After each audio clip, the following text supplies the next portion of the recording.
everybody, it's Neil, and I got these Libin, Libin, and they are a pair of hiking dark gray pants. So I'm going out on a safari, and I needed some pants. It's gonna be a little bit chilly sometimes, so I figured, hey, why not get some pants, and let's check out how these look. So this is what they look like. So it's got a little bungee on there. It's got a zipper pocket. It's got a little bit of reflector stuff under the pocket there. I've got a little reflector there with its name, and there too. Little reflector thing. So let's try these on, see how they fit. What size did I get? I got a size medium. I'm gonna try it on over my shorts.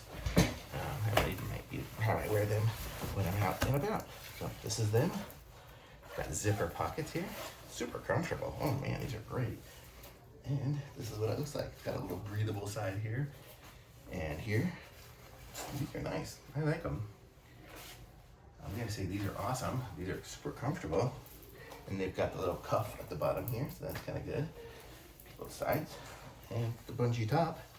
And definitely size medium is what fits me. So I'm about 175 pounds at the moment, so this is what it would look like. So seems good. Thumbs up from me.